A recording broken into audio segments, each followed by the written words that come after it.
I don't want to follow you. I'm going to be equally nerdy up here. Bring these oh, there it is, right. Thank you so much. Oh, God, is it too weird to call ourselves the M&Ms, maybe? Hashtag M&M. Thank you so much for this incredible honor. It just moves me and matters to me greatly, so I really, really appreciate it. You know, I ask my 4-year-old, Hazel, every day about what she learns in school. I ask her every day, and sometimes I'm met with, you know, she's 4, so it's like, I played, and I'm like, what else? You know, tell me. And, you know, it's probably because she's tired, or perhaps because I ask her every day, and she's tired of me asking about her day.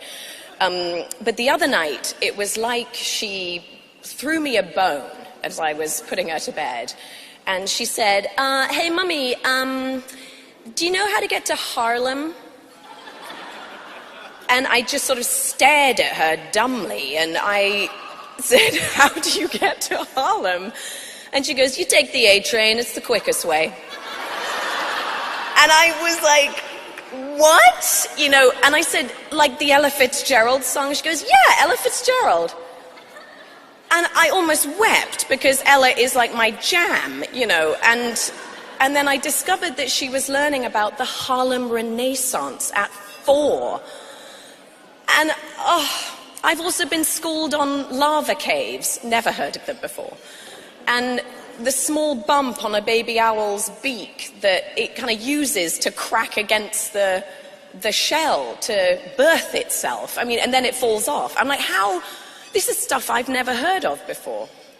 And so it's sort of become apparent to me that I ask Hazel every day what she learned at school, because, well, I'm desperate to know cool stuff like that, mainly. But to learn from her, and I just sort of adore the look of delight in her eyes when she realizes she's teaching me something I knew nothing about.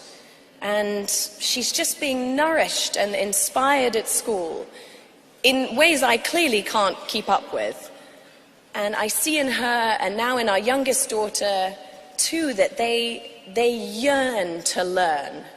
They crave it, and in return the world sort of lights up for them and invites them to absorb the infinite possibilities that are available to them. And they are lucky enough, and as was I, and as were most girls that I knew growing up, that your dreams were not ever going to fall on deaf ears, and that your thoughts and your voice mattered and could make a difference. And I said this to the incredible Malala Yousafzai when we met for the first time. And I was, in fact, rather overwhelmed to sit with her. My husband, John, and I discovered this very deep connection to Malala's cause for women's education, spurred on by the arrival of our 2 daughters. And she and her extraordinary father agreed to meet with us in London. It's a train ride away from where they now live in Birmingham, in England. So Malala is the name of a 19th century Afghan freedom fighter. It's a soft-sounding name that certainly packs a punch, and how appropriate for the person who bears it. The most compassionate of hearts, but courage and will of steel. Her name is sort of seared into our memories when news broke of the 15-year-old girl who was shot in the head by the Taliban on her school bus after hearing the demand, which one is Malala? And we wanted to know the same. Who was she? This girl shot in the head for championing girls' education. Who was she? She, along with her friends on that bus, was determined to continue her education no matter the threat. And as schools were bombed, and houses were raided, and teachers were killed, she was unbowed and untethered by the intolerable limitations that were placed on her freedom to be in the one place that she wanted to be, in school.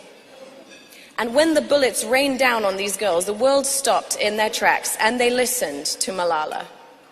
But most importantly, so did millions of girls around the world put in the same position. This courageous, eloquent, and inspiring girl became their light. There are over 130 million girls missing out on an education because they have to work, or they are married by the age of 12, or they lack access to school facilities, or have to care for younger siblings, denying them their fundamental right to an education.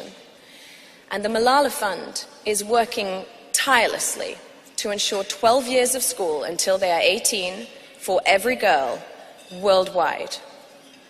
So from empowering local leaders to shift the old-fashioned mindsets of early marriage in Pakistan and many other countries, creating learning programs for out-of-school married girls in Kenya, they give access to quality education for Syrian refugees, building schools in remote and rural areas. They are girl by girl transforming communities. The potential for socio-economic growth when the other half of the population is given the opportunity to learn and then to work is limitless. Malala knows this, and they are seeing it firsthand in the communities they have touched, that if women are given a voice, they are using it. When they are handed the purse strings, the communities thrive.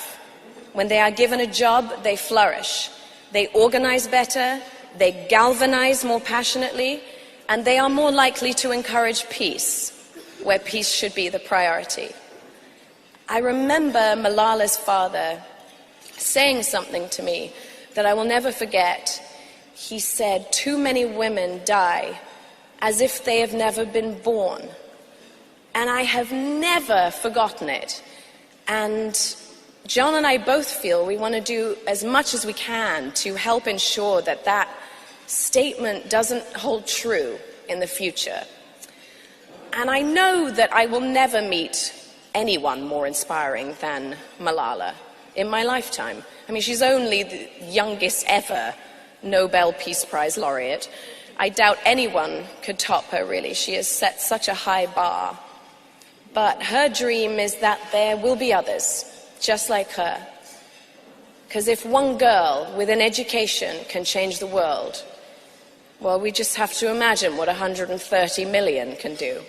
So thank you so much. I'm so honored. Thank you. Thank you.